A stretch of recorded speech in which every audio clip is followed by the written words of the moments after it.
allowed me to meet who I've met, and I have to be able to adjust. I must be able to condescend to men of low estate. I must be able to love my neighbor, my enemy. I got to be able to do it because y'all looking for the greatness. Y'all looking to be an overcomer. Y'all want to be Joseph in the palace, but you don't want to be Joseph in the pit. Well, before you could ever be Joseph in the palace, you got to learn how to be Joseph in the pit. You got to learn how to be Joseph in Potiphar's house. You got to learn how to be Joseph in prison. You can't flunk the first 3 tests and then pass the palace test. 1 Corinthians 10 is going to be the beginning of our lesson because I've been assigned a very tremendous job, but I love my job. I love my job. I love my job. God has sent me crazy people. And I'm crazy enough to deal with them. I'm crazy enough to deal with you. I'm crazy enough to see your championship status. If you want to win something, if you want to have the best game, get the craziest people. I ain't got no help up in here.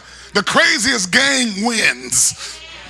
Y'all looking at me because y'all too, the crazy, no, that crazy one. Y'all know y'all got a real crazy one that'll do anything.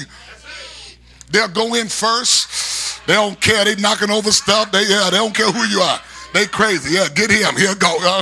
He look like he want to go. He got that look. Yeah, you want me to go? Yeah. Go over there, find out what they say. Okay.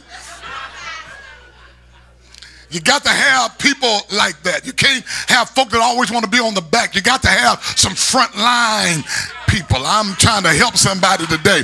And some of y'all have to understand the reason why your task seems so difficult, because you're front line people, but somebody has tried to put in you that you don't want to be on the front line. They told you what you ain't got to take. They told you what you ain't got to put up with. But front line people, they don't have a problem with standing up to the devil. They don't have a problem with standing up for stuff. I'll take the brunt. I'll take the punishment. I'll take the pain. I'll take being rejected. I can handle that and still bounce back the right way. Look at somebody and say, you tougher than you think. Now, I'm in here with some black folks who done been through some stuff. So I know you done been through some things that would take out some other people. And so for you, really, for you not to have enough love and respect and enough empathy for somebody else to respect what they went through, knowing what you went through, if you can go through that madness, then you ought to be able to respect what somebody else can go through. You don't see them as a tree, but you see them as somebody that's in my same fiber. And all of us have to go through some stuff. All of us got testimonies that we can't talk about. I ought to be able to handle you better, knowing that you ain't here unscathed, knowing that you're not here unbruised, knowing that you've taken some blows and some hits just to get here. I ought to be able to honor that about you, instead of making you feel like I went through more than you. How do you know? Everybody's test was designed for them.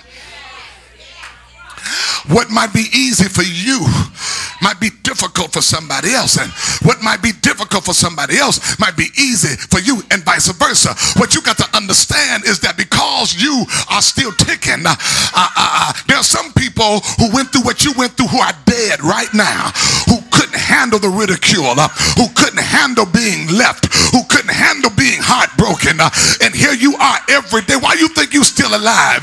Sometimes you almost want God to kill you. Lord, just take me out. But God says, I ain't taking you out. You ain't done yet. We got a brother in the Bible by the name of Elijah, who God says, now you got something else to do. He said, kill me then. I'm tired. I'm running from Jezebel. I've just pulled down heaven from Mount Carmel, and you still tripping on me. You ought to give me a medal, and all you're doing is giving me more trials. And he said, kill me right now. I don't even want to live anymore. God sent an angel down, put some cake and some water at his head, said, get up, boy, you ain't done yet. I need you to look at somebody who looks like they've been going through hell and say, get ready. You ain't saw your best days yet. You got so much more that needs to be done.